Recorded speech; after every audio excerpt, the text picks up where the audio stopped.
ඉතින් ඕගොල්ලන්ට මතක නම් ඒ කාලේ අපිට වේග පන්දුවේ රජවරු දෙදෙනෙක් හිටියා. ඒ රජවරු දෙදෙනාගෙන් එක්කෙනෙක් King of Swing කියලා අපි හැඳින්වුවේ නුවන් කුලසේකර. අනිත් ක්‍රීඩකයා ඇවිල්ලා ටිකක් දඩබ්බර සිංහයෙක්. ඒ දඩබ්බර සිංහව අපි විතරක් නෙමෙයි මුළු ලෝකෙම හැඳින්වුවේ දා King of යෝක කියලා. යෝක පන්දුවේ රජු කියලා. ඉතින් ඒකයි මම ඕගොල්ලන්ට මේ වීඩියෝ එක පටන් ගන්න කලින්ම කිව්වේ අපිට වේග පන්දුවේ රජවරු දෙදෙනෙක් හිටියා කියලා.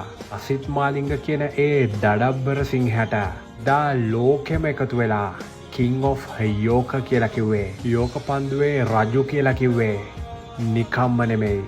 මේ ඒවට හේතු හැදිච්ච හැටි. ඉතින් ක්‍රිකට් යුග ගණනාවක් ගෙවිලා ගියත් තමන්ට අවශ්‍ය ඕනිම මොහොතක පන්දු 6ම වුණත් යෝකර් 6ක් දාන්න පුළුවන්. මේ වගේ යෝක පන්දුවේ රජ කෙනෙක් නම් අය බිහි වෙන එකක් නෑ කියලායි මට හිතෙන්නේ. King of යෝකව පැත්තකින් තියද්දී අපිට ඒ කාලේ හිටියා King of Swing. එහෙම නැත්නම් ස්විං පන්දුවේ රජ කෙනෙක්. ඔහු නුවන් කුලසේකර. නුවන් කුලසේකර කියන ඒ නිහතමානී ක්‍රීඩකයාගේ ස්විං එක ඇවිල්ලා පිස්සුවක්. දා මාලිංගගේ යෝකර් එකට වගේම නුවන් කුලසේකරගේ ස්විං පන්දුව හමුවේ ඒ කාලේ ප්‍රබල පිතිකරුවෝ අසරණ වුණා. ඉතින් නුවන් කුලසේකරත් ස්විං පන්දුවේ රජ කෙනෙක් බවට පත් වුණේ නිකම්ම නෙමෙයි. මේවයි ඒවට හේතු. ඒ කාලේ ශහීඩ් අෆ්රිඩිලා වගේ පතාක යෝධයොත් නුවන් කුලසේකරගේ ස්විං පන්දුව හමුවේ අන්ත අසරණ වෙලා බලාගෙන හිටියා.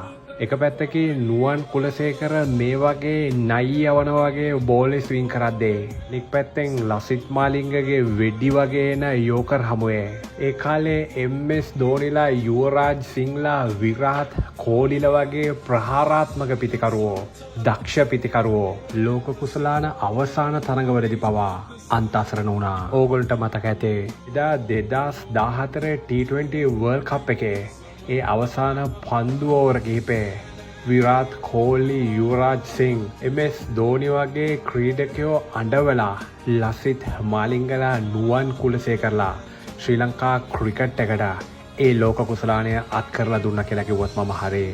ඒ දෙන්නත් එක්ක එකතු වෙලා ජාත්‍යන්තර මුළු කඩොළු 859ක් අරගෙන අසීමිත තරඟ ජයග්‍රහණ තරඟාවලි ජයග්‍රහණ ලෝක කුසලාන අනුශූරතා සහ එක් ලෝක ශූරතාවයක් ලබාගත්තු ඒ ක්‍රිකට් යුගය ඇවිල්ලා වචනය පරිසමාප්තාර්ථයෙන්ම ශ්‍රී ලංකා ක්‍රිකට් වල ස්වර්ණමය යුගයයි.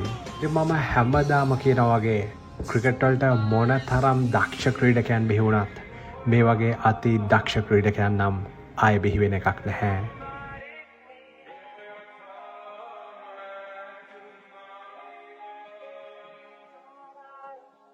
ඉතින් ඔයගොල්ලන්ට අපේ වීඩියෝස් පූරා අපේ Facebook page එකනොත් පූරා ක්‍රිකට් අපේ YouTube channel එකනොත් නරඹන්න පුළුවන්.